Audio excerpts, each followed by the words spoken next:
بسم الله الرحمن الرحيم. إن الحمد لله نحمده ونستعينه ونستغفره ونعوذ بالله من شرور أنفسنا ومن سيئات أعمالنا. من يهده الله فلا مضل له ومن يضلل فلا هادي له. أشهد أن لا إله إلا الله وحده لا شريك له. أشهد أن محمدا عبده ورسوله. أما بعد، قال الله تعالى في كتابه العزيز: يا أيها الذين آمنوا اتقوا الله حق تقاته ولا تموتن إلا وأنتم مسلمون.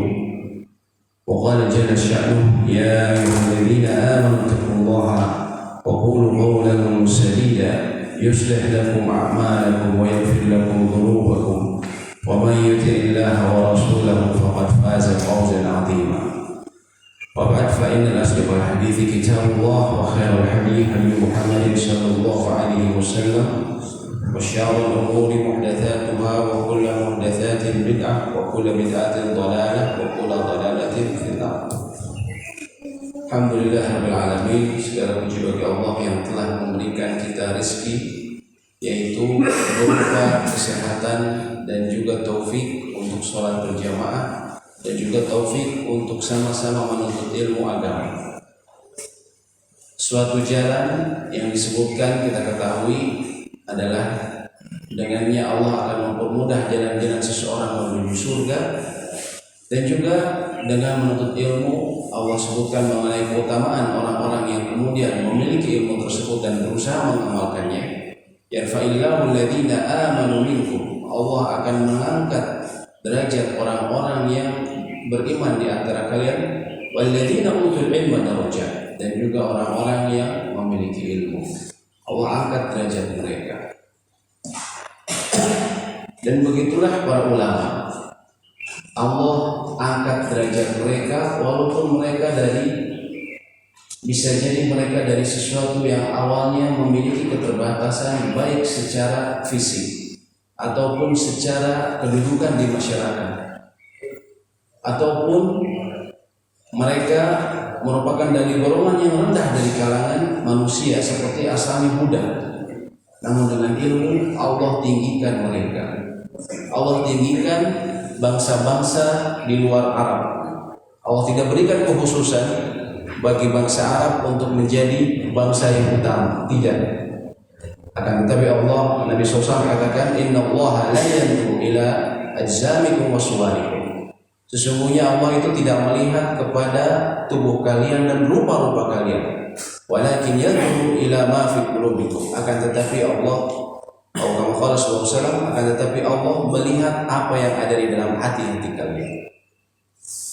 Dan begitu para ulama, mereka tercatat dalam kitab-kitab sejarah, kitab-kitab biografi. Mereka menorehkan dengan tinta emas mengenai biografi mereka yang hangat.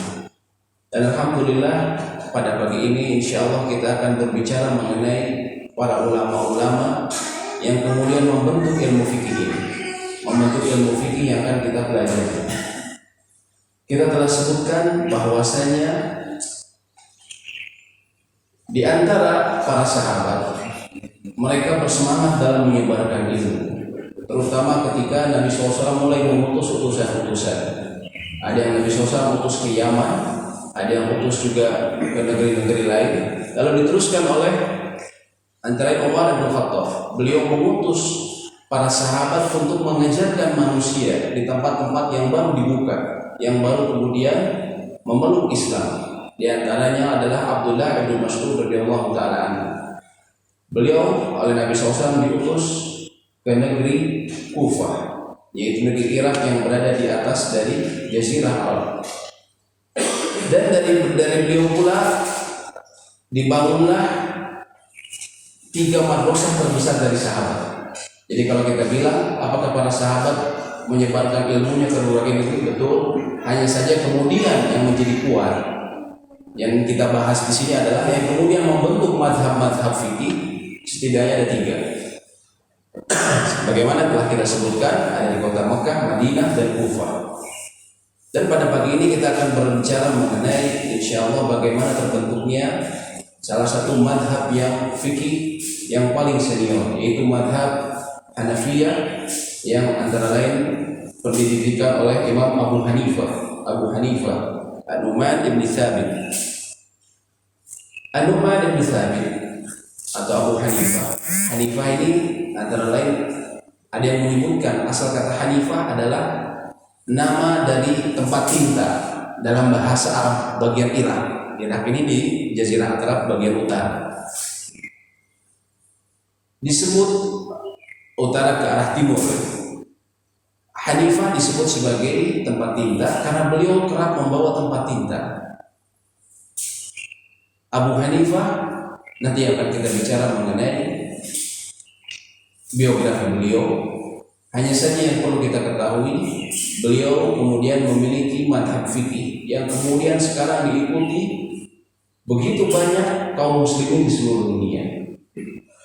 Begitu banyak kaum muslimin di seluruh dunia. Mungkin ada yang bilang madhab terbesar dalam fikih katanya Syafi'i. Ada yang bilang seperti itu. Namun secara kenyataan, bila kita melihat dari jumlah penduduknya, sebenarnya para ulama banyak mengatakan madhab Hanafiyah yang terbanyak. Kalau dari sisi pengikut, kenapa? Karena madhab Abu Hanifah ini secara fikih diikuti hingga sekarang oleh kaum muslimin, antara lain di negara Turki kita ketahui, lalu kemudian di negara Pakistan, India, dan juga negara-negara Kaukasus, dan juga negara Cina. Mungkin kita bilang Syafi'iyah kan Indonesia misalnya, ada 250 juta atau 200 jutaan kaum muslimin. Iya. Tapi satu negara saja di kelompoknya misalnya di madhab Abu Hanifah yaitu Cina, itu jumlahnya udah hampir sama dengan kita. Karena jumlah penduduk kaum muslimin di Cina itu sangat banyak, Pak. Saya pernah bertemu dengan salah satu mahasiswa asing dari Cina. Saya tanya ke dia bagaimana perkembangan kaum muslimin di sana. Apakah di sana kaum muslimin sudah banyak? Dia terus bilang, kami ini memang banyak dari dulu katanya. Kami secara turun menurun, kami ada beberapa provinsi yang sudah memang dari dahulu kami adalah alhamdulillah Islam.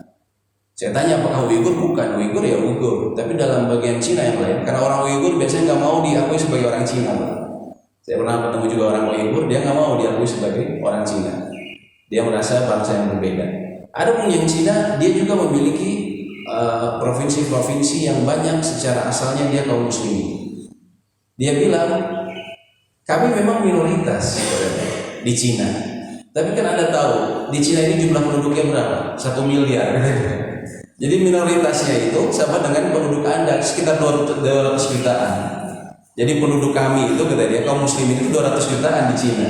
Di Cina saja, Pak. Belum lagi di India. India juga negara yang dengan penduduk terbanyak. Begitu pula Pakistan dan negara-negara Kaukasus dan juga Turki. Oleh karenanya kalau kita lihat nanti ada peta nanti di antara madhab yang paling banyak penyebarannya adalah madhab Abu Hanifah. Lalu bagaimana kemudian beliau memperoleh ilmu? Imam Abu Hanifah, Nu'man ibn Thabit, sebelum kita sampai ke beliau menjelaskan secara lebih detail beliau pernah ditanya, beliau pernah masuk ke tempat Ja'far Amirul Mukminin, khalifah pada masa beliau, pada masa yaitu Al-Abbasiyah, Ja'far Mansur Abi Ja'far Al-Amirul Mukminin atau Amirul Mukminin Abi Ja'far. Dia mengatakan, "Ya Abu Hanifah, aman akhadhal ilm?" Wahai Abu Hanifah, dari mana kamu mendapatkan ilmu ini? Dari mana kamu mendapatkan ilmu ini? Kemudian dia mengatakan, "Qultu an Hammad."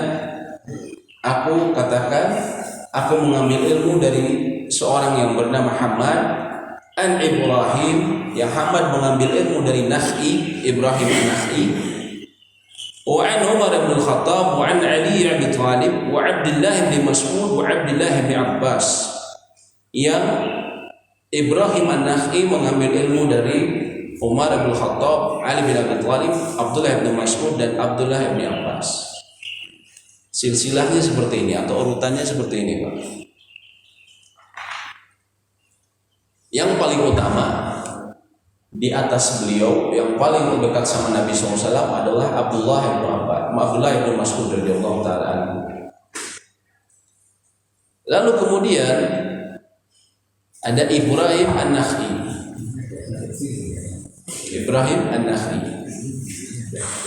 Lalu kemudian ada Hammad, baru kemudian Abu Hanifah. Ini silsilah keilmuan beliau. Di atas Abdullah bin Mas'ud tentu kita ketahui adalah Rasulullah SAW. Ini yang dikatakan oleh beliau. Walaupun para ahli mengatakan, para ahli sejarah dan juga fikih, di atas Ibrahim An-Nakha'i ada salah seorang lagi tabi'in. Tabi'in adalah generasi yang melihat sahabat, yang belajar dari sahabat, yaitu Alqamah bin Qais. Di bawahnya Abdullah bin Mas'ud dan di atasnya Ibrahim An-Nakha'i.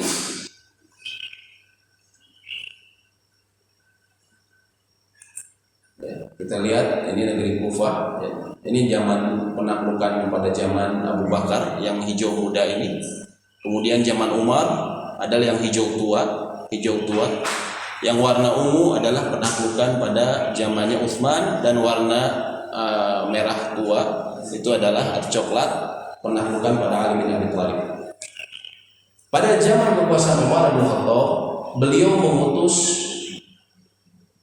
Abdullah bin Mas'ud, dan juga beliau mengutus atau kemudian pada generasi berikutnya yang kemudian berkuasa di Kufah adalah Ali bin Abi Thalib.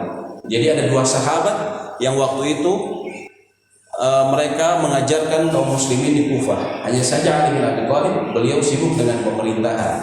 Adapun yang mengajarkan manusia secara konsisten, beliau tinggal di samping masjid dan mengajarkan manusia secara konsisten. Lalu kemudian manusia begitu banyak datang dan mengambil fatwanya dan mendapatkan ilmunya, baik itu Al-Quran maupun hadis dan yang lainnya, adalah Abdullah bin Mas'ud. Kita lihat yang paling kiri, Pak. Ini madrasah dari Irak, Al-Iraq, yaitu di Kufah. Yang pertama adalah Ibnu Mas'ud yang meninggal tahun 32 Hijriah, kemudian Alqamah, kemudian ada Ibrahim An-Nakha'i, kemudian Hammad, baru kemudian Abu Hanifah. Ini silsilah ilmuannya. Pada pagi ini saya akan membicarakan mengenai biografi mereka, biografi para silsilah keilmuan dari Abu Hanifah, agar kita bisa mengetahui dari mana dia mendapatkan ilmu, sehingga nanti ketika membahas fikih ada pernyataan misalnya ini pendapat pemahaman dari Abu Hanifah. Kita tahu bahwa Abu Hanifah ini tidak sembarang berbicara. Ternyata beliau ada guru-gurunya, Kita berbicara mengenai Abdullah bin Mas'ud radhiyallahu taala. Abdullah bin Mas'ud nama lengkapnya adalah Abdullah bin Mas'ud bin Ghafil bin Habib.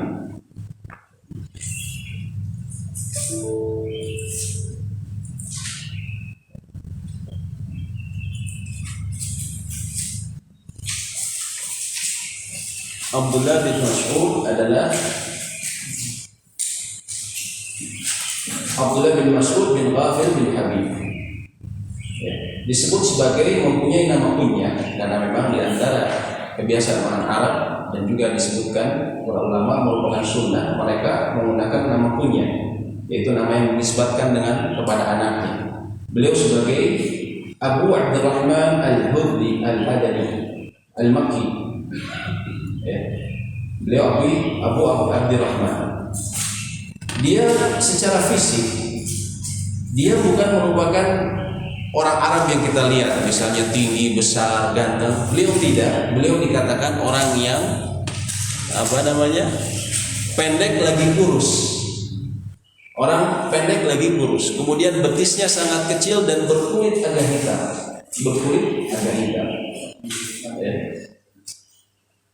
Akan tetapi beliau memiliki berbagai macam keutamaan.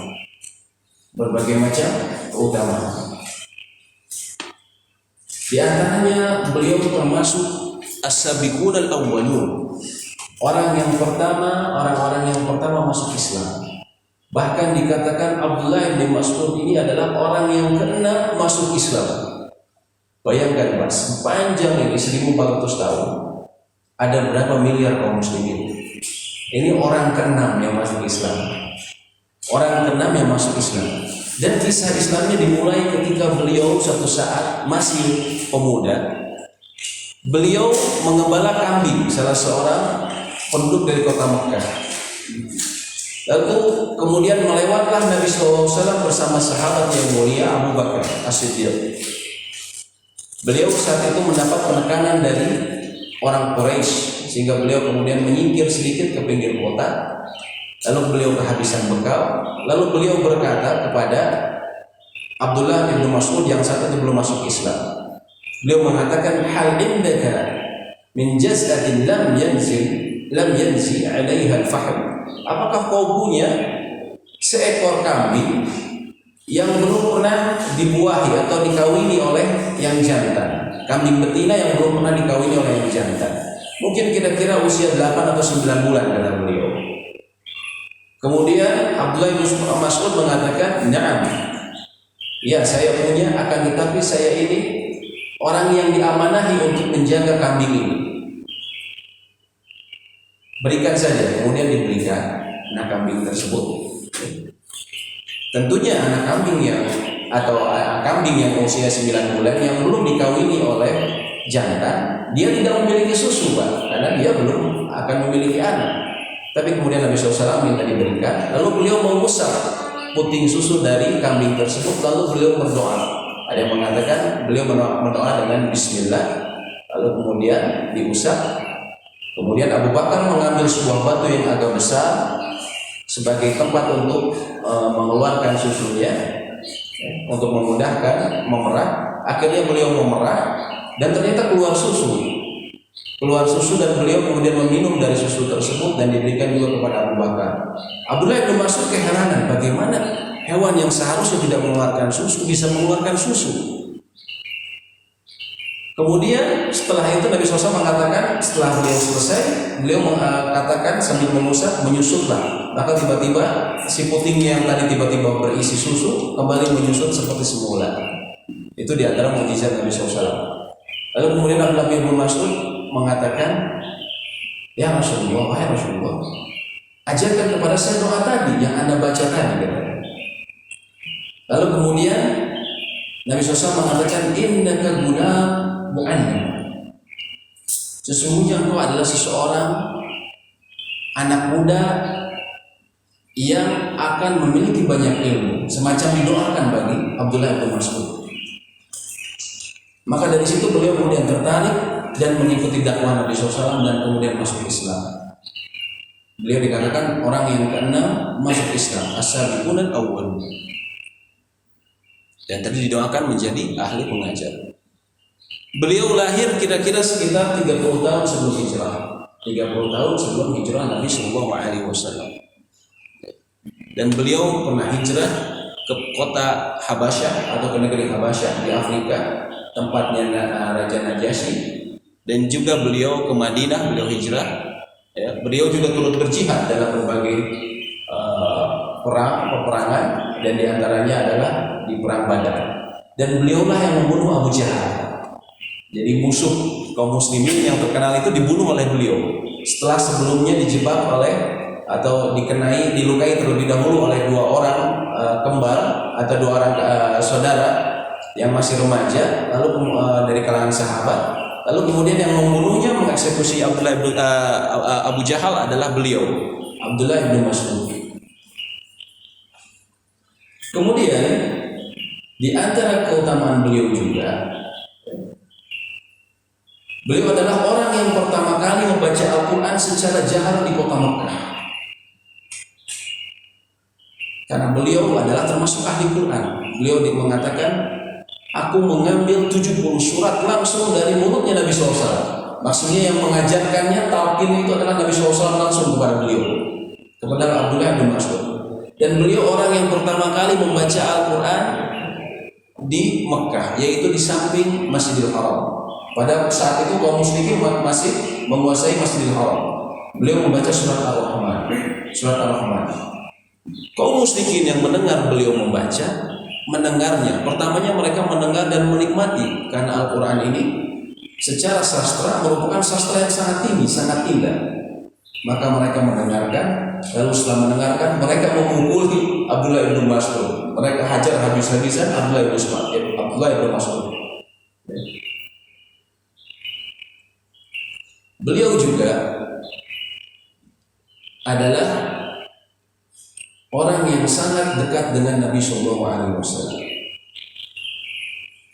Orang yang sangat dekat oleh Nabi Shallallahu Alaihi Wasallam, sebagaimana juga dikatakan oleh salah seorang sahabat Hudzaifah. Beliau mengatakan,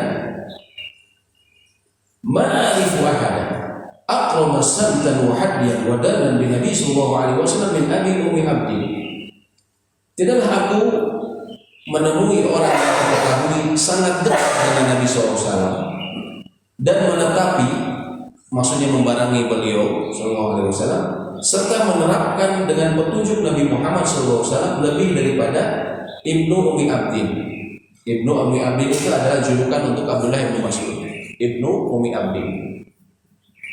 Dan juga beliau adalah, dikatakan beliau adalah pemegang siwaknya Nabi Sallallahu Alaihi Wasallam. Juga beliau adalah pemegang air wudunya Nabi SAW. Artinya beliau selalu melayani Nabi SAW. Beliau tidak jauh-jauh dari Nabi SAW. Apabila Nabi SAW membutuhkan siwak, maka beliau yang menghadirkannya. Kayu yang dipakai untuk sikat gigi itu, Pak. Apabila beliau ingin berwudu, maka beliau yang menghadirkan air wudu. Beliau salah satu sahabat yang menghadirkan air wudu kepada Nabi SAW. Dan dikatakan Abdullah bin Mas'ud ini mengikuti Nabi SAW, menyertainya seperti ajudan. Mengikutinya apabila beliau mukim di suatu tempat ataupun beliau Nabi SAW safar. Abdullah bin Mas'ud mengikuti. Dalam berbagai keadaan beliau banyak mengikuti. Sampai-sampai salah seorang sahabat, yaitu Abu Musa al-Ash'ari, ketika beliau datang dari Yaman, beliau katakan, "Qadimtu wa ana akhi min al-Yaman, famakathna hinama nura ibn Mas'ud wa ummuhu." Yaitu aku datang bersama saudaraku dari Yaman ke kota Madinah, lalu tinggal beberapa lama di kota Madinah. Dan tidaklah kami melihat Ibnu Mas'ud dan juga ibunya, melainkan kami mengira bahwa mereka berdua termasuk dari keluarganya Nabi SAW. Jadi Abu Musa al-Ash'ari menganggap Abdullah bin Mas'ud ini adalah keluarganya Nabi SAW. Padahal bukan, Pak. Padahal bukan. Kenapa? Ya. Min kasrati dukhulihim wa luzumihim lahu. Karena banyaknya beliau dekat, karena seringnya Abdullah bin Mas'ud dekat Nabi SAW dan seringnya beliau masuk ke rumahnya. Jadi di antara sahabat yang diizinkan masuk rumah beliau adalah Abdullah bin Mas'ud. Sampai-sampai tadi ada sahabat yang mengira bahwa Abdullah bin Mas'ud ini adalah keluarga dari Nabi Sallallahu Alaihi Wasallam. Padahal bukan. Padahal bukan. Dan beliau juga adalah orang yang doanya mustajab. Doa yang memiliki doa mustajab. Dalam sebuah hadis riwayat Imam Ahmad, beliau mengatakan, "Aku pernah berada di dalam masjid sambil berdoa. Kemudian Nabi SAW masuk masjid dan dirinya masih berdoa dan mengatakan kepada Abdullah bin Mas'ud, 'Sal tu'ah, mintalah kamu, berdoalah kamu, maka engkau akan diberi,' kata Nabi SAW. Wa huwa yaqul, 'Allahumma inni as'aluka imanan la tartab wa na'iman la yanfad wa muraqabatan Nabi sallallahu alaihi wasallam fi a'la'i ghurafil jannah." Kemudian dia berdoa, "Ya Allah, aku memohon padamu iman yang tidak menjadikan diriku berpaling, tidak menjadikan diriku melenceng, dan nikmat yang tidak sirna, serta bisa menemani nabimu di kamar tertinggi atau di istana tertinggi di surga kelak, surga dan kekal." Maka beliau meminta sesuatu yang sangat agung, yang menurut beliau sangat penting, yaitu tadi minta keimanan yang mantap dan nikmat yang tidak hilang, dan juga beliau disatukan bersama Nabi kita, Nabi Muhammad SAW. Dan juga Nabi SAW sering mendengarkan Al-Quran dari beliau.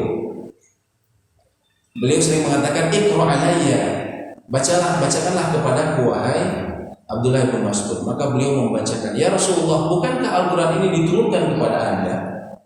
Akan tetapi beliau mengatakan, aku menyukai apabila orang lain membacakan kepadaku.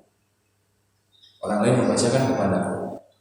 Maka kemudian beliau mendengarkan dan disebutkan dalam beberapa ayat, beliau Nabi SAW kerap menangis ketika mendengarkan bacaan dari Abdullah bin Mas'ud. Beliau berlinang air mata.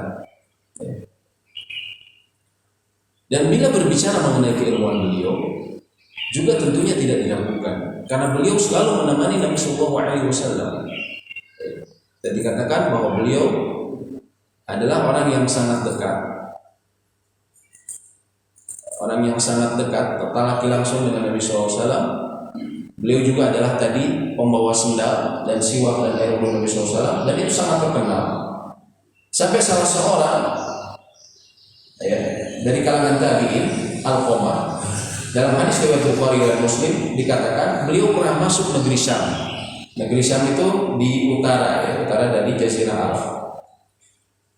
Lalu kemudian masuk masjid dan melakukan sholat 2 rakaat. Kemudian dia berdoa, ya Allah, mudahkanlah aku bertemu dengan teman duduk yang baik.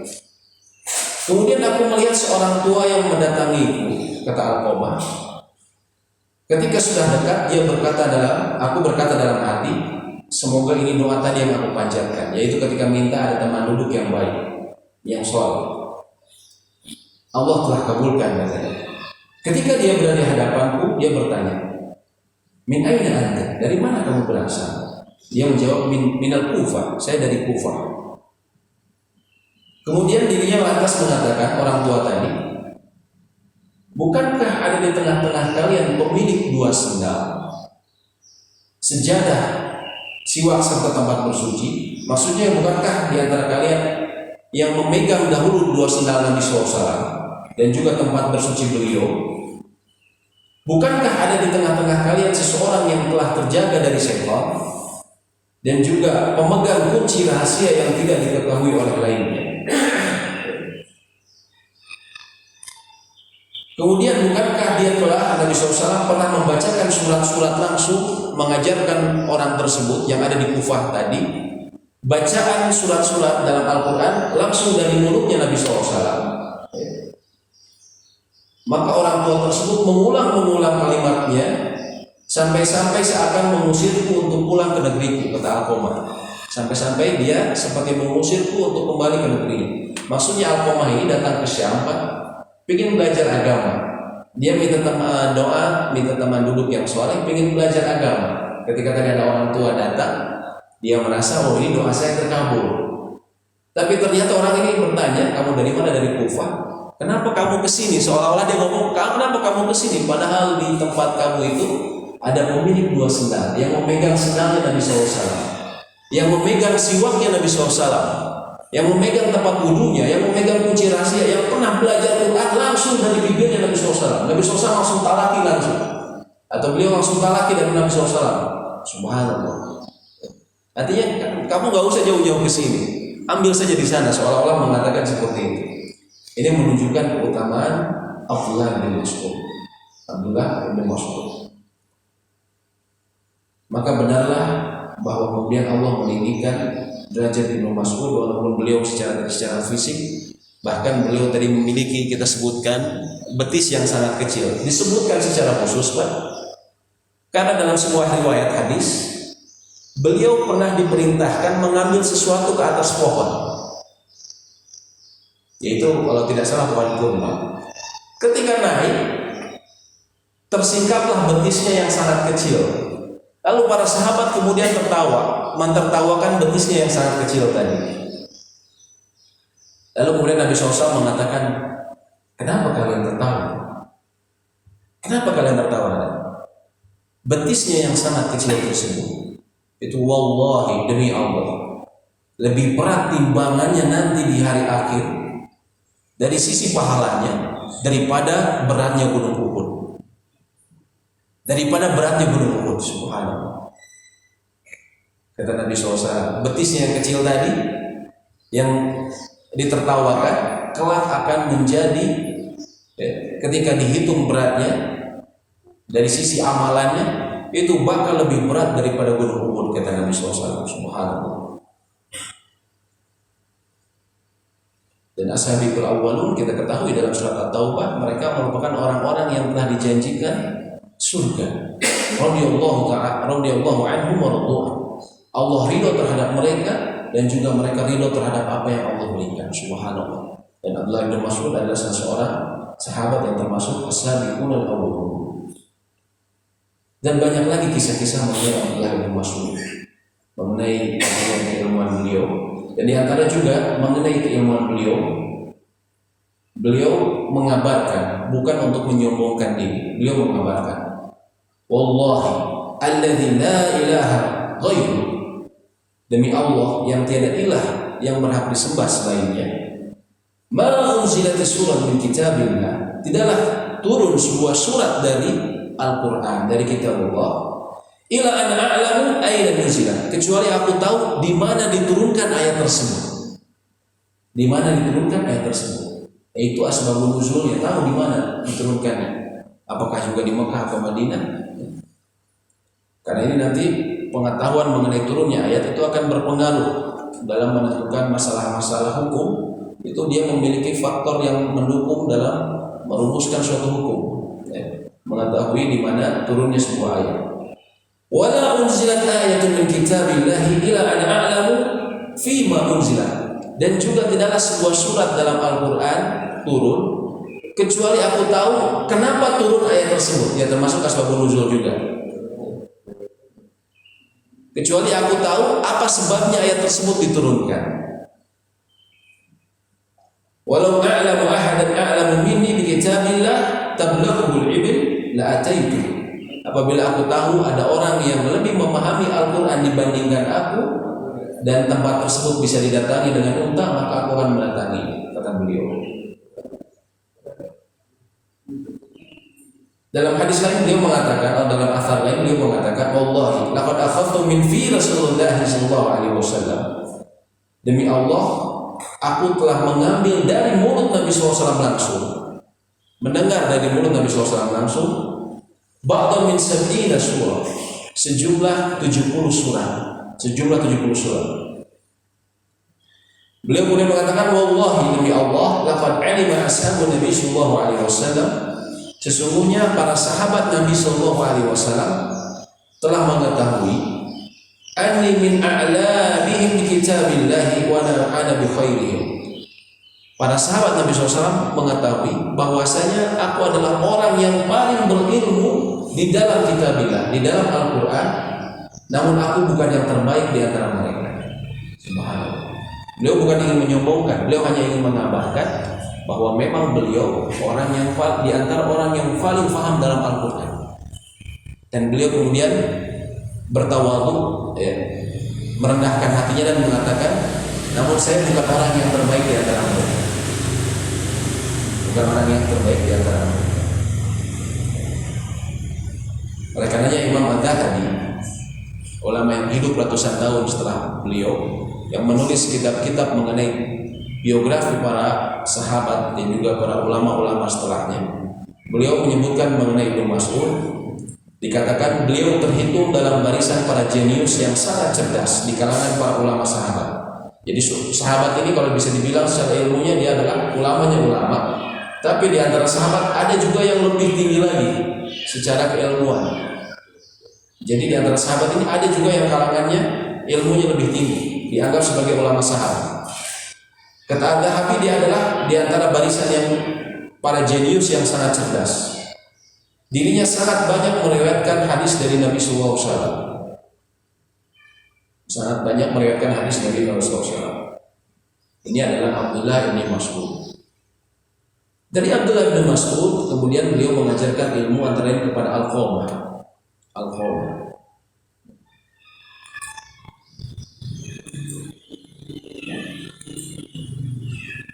Beliau mengajarkan kepada Al-Qamah dan kepada Ibrahim An-Nakhi. Saya akan berbicara mengenai Ibrahim An-Nakhi.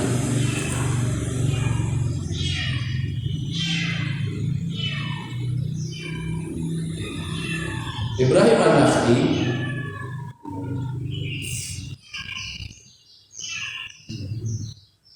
setelah dari Abdullah bin Mas'ud, kalau menurut Abu Hanifah ke Ibrahim An-Nakhai. Ibrahim An-Nakhai adalah ulama. Beliau yang hidup di tahun 46 Hijriah dan meninggal tahun 96 Hijriah. 46 sampai 96 Hijriah, sekitar 50 tahunan. Dan beliau orang yang sangat ahli dalam fikih dari Kufah. Dan imam mujtahid yang bisa kemudian beristihad dengan perangkat ilmuwan yang lengkap, yang sangat luar biasa. Dan dia adalah kalangan tabi'in, ulama yang belajar para sahabat yang sangat dihormati. Dan dia juga adalah perawi hadis yang sangat masyhur. Banyak ulama pada masanya memuji karena kecerdasannya dan kuatnya hafalan beliau. Dan beliau memiliki kontribusi banyak dalam periwayatan hadis. Al-Imam Asy-Sya'bi ini disebutnya Amirul Mukminin fil Hadis, pemimpin kaum muslimin dalam bidang hadis selain Imam Al-Bukhari. Asy-Sya'bi pernah mengatakan, tidak ada seorang pun yang masih hidup yang lebih alim pada zaman beliau daripada Ibrahim. Kemudian juga beliau mengatakan, tidak ada seorang pun di Jazirah Arab yang dapat mengungguli keilmuan Ibrahim An-Nakhai, baik itu dari penduduk Basrah dan Kufah di Irak, maupun di Hijaz, yaitu di Mekah dan Madinah, maupun di Syam, yaitu utara dari dari Madinah dan dari kota Madinah ke arah utara, yang lebih berilmu dan memahami agama kecuali Ibrahim An-Nakhai. Beliau juga terkenal sebagai orang yang wara, yang sangat berhati-hati. Beliau memiliki murid yaitu Sulaiman. Beliau mengatakan suatu saat ketika beliau menyusul di sebuah jalan di kota Kufah, beliau minta diantarkan oleh Sulaiman. Karena Ibrahim An-Nakhai ini, beliau matanya disebutkan awal, pecah, matanya satu nggak lihat.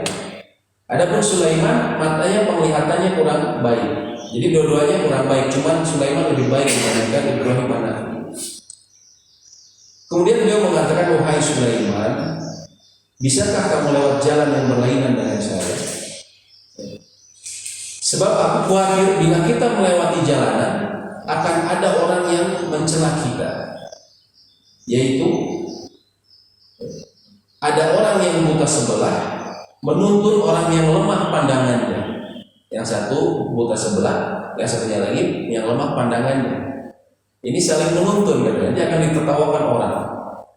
Lalu kemudian Sulaiman, yang juga disebut Al-Amash, yang lemah pandangannya, beliau berkata, wahai Abu Imran atau Ibrahim An-Nakhai, kenapa dengan dirimu bila engkau mendapat pahala sedang mereka mendapat dosa? Artinya kalau mereka digibahi, dia dapat pahala. Kenapa? Biasa aja. Artinya mereka menggibahi kita ya dosa mereka, tapi kita dapat pahala. Tapi beliau mengatakan subhanallah, Maha suci Allah. Bila kita selamat dari dosa dan mereka juga selamat dari dosa karena bergibah akan kita, itu jauh lebih baik daripada kita mendapatkan pahala sedang mereka mendapatkan dosa. Subhanallah. Jadi beliau menghindari orang menggibah dirinya dan sahabatnya. Kenapa? Walaupun nanti kalau dia digibahi dia dapat pahala. Ya, kalau kita digibahi kita yang dapat pahala memang Pak. Orang yang menggibahinya yang berdosa. Tapi beliau menghindari itu karena menurut beliau kita selamat dari dosa dan juga mereka orang-orang yang melihat kita selamat dari dosa itu jauh lebih baik dibandingkan kita yang mendapatkan pahala sedangkan mereka mendapatkan dosa. Subhanallah, ini karakter orang-orang yang memiliki ilmu yang tentunya sangat mendalam. Mereka memperhatikan agar orang lain tidak terjatuh ke dalam dosa, bukan saja agar mereka mendapatkan pahala, tapi dia memperhatikan juga maslahat yang besar agar orang lain tidak mendapatkan dosa karena sebab mereka. Ini adalah Ibrahim An-Nakhai. Lalu juga dikatakan bahwa Abu Hanifah Di antara guru beliau setelah ini adalah Hammad, murid dari Ibrahim An-Nakha'i. Dan juga dikatakan bahwa Abu Hanifah pernah belajar pada tabi'in senior, yaitu Atha bin Abi Rabah. Atha bin Abi Rabah. Saya akan sedikit jelaskan mengenai Atha bin Abi Rabah, karena beliau salah seorang tabi'in yang senior yang sangat terkenal. Beliau tinggalnya di kota Mekah. Beliau kemudian disebut sebagai mufti Mekah. Sesuatu yang ajib, yang menakjubkan dari beliau atau bin Abi Rabah, yang Abu Hanifah pernah belajar walaupun tidak terus menerus kepada beliau. Atha bin Abi Rabah ini adalah dari kalangan maula. Dari kalangan maula. Maula ini adalah budak yang dibebaskan. Jadi dahulunya budak. Dan beliau memiliki ciri fisik yang mungkin orang bisa jadi rendahkan. Dikatakan bahwa beliau orang hitam, orang Afrika, ya, turunan Afrika. Pendek, mohon maaf.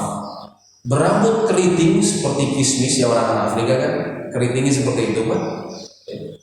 Hidungnya pesek, disebutkan oleh para ulama. Hidungnya pesek. Matanya buta sebelah. Awal, sama seperti Ibrahim An-Nakha'i. Matanya buta sebelah. Lalu apa lagi, Pak? Pincang. Jadi lengkap, Pak. Mohon maaf ya, mohon maaf ini menceritakan mengenai biografi beliau.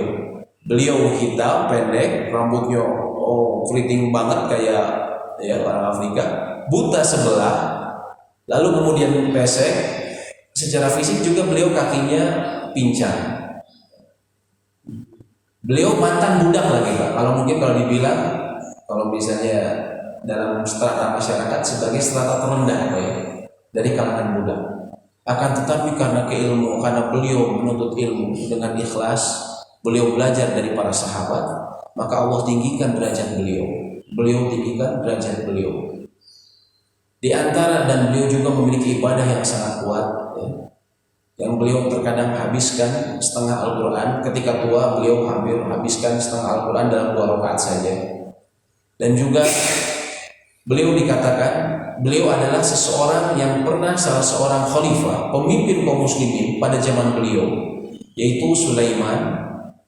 Disebutkan kalau tidak salah Sulaiman bin Walid. Beliau pernah berhaji. Ini khalifah. Khalifah ini kayak ya presiden yang menguasai lebih kuat, ya, lebih kekuasaannya lebih besar. Beliau pernah berhaji bersama kedua anaknya. Beliau pernah berhaji bersama kedua anaknya. Lalu kemudian beliau ingin bertanya masalah fikih mengenai haji. Maka beliau bertanya kepada ahli Mekah, "Aina sahibukum?" Di mana sahabat kalian? Maksudnya siapa? Atha bin Abi Rabah. Maka ditunjukkan dia di sana lagi sholat. Dia di sana lagi sholat. Maka kemudian Sulaiman mendatanginya. Lalu kemudian mendapati Atha bin Abi Rabah lagi sholat sunat, lagi sholat sunat. Maka kemudian Sulaiman yang saat itu khalifah, beliau duduk menunggu sampai selesainya Atha bin Abi Rabah. Seolah-olah Atha bin Abi Rabah setelah 2 rakaat beliau bangkit, beliau sebenarnya tahu bahwa ini ada khalifah.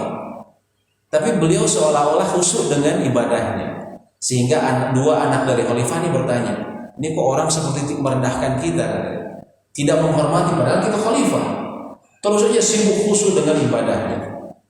Baru setelah beliau selesai, maka Sulaiman mendatanginya dengan sopan dan bertanya mengenai masalah haji, sebagaimana bertanya orang-orang umum. Bertanya dengan sopan, nanya ke ulama. Saya bertanya mengenai kalau begini bagaimana begitu. Setelah selesai Sulaiman, beliau kemudian berjalan menuju sofa. Ketika di sofa, tiba-tiba ada suara seseorang yang berteriak dengan sangat keras dan mengumumkan suatu pengumuman. Orang ini memberikan pengumuman, "Wahai kaum muslimin, la yufti ahada fi hadzal maqam." Tidak boleh ada yang memberikan fatwa di tempat ini, di Masjidil Haram, kata orang tersebut, illa Atha bin Abi Rabah, kecuali Atha bin Abi Rabah. Subhanallah. Jadi hak untuk berfatwa di tempat tersebut ditetapkan untuk Atha bin Abi Rabah. Kemudian 2 anak dari khalifah ini bertanya-tanya, ya wahai ayah, kenapa pekerjaanmu itu? Ya karena dia pekerja resmi, yang mengumumkan tadi pekerja resmi Masjidil Haram pada saat itu. Kenapa sampai mengumumkan seperti itu? Hanya memberikan fatwa hanya Atha bin Abi Rabah. Kenapa hanya dia? Kemudian Sulaiman mengatakan suatu perkataan yang terkenal. Wahai anakku, belajarlah kalian. Karena sesungguhnya dengan ilmu Allah akan mengangkat mereka yang asalnya budak, yang asalnya tidak dihiraukan, menjadi orang yang dijahati. Dan orang yang tidak, yang rendah dari kalangan budak, ya, naik derajatnya ke derajat para raja-raja, bahkan lebih mulia dari raja-raja. Subhanallah. Itu akhirnya sampai Sulaiman sendiri sampai duduk menunggu sampai Atha bin Abi Rabah selesai sholat. Baru setelah sholat baru bertanya dengan baik, menunjukkan ketinggian Atha bin Abi Rabah. Allah tinggikan derajatnya, padahal beliau secara fisik, secara kedudukan beliau merupakan orang yang sangat rendah.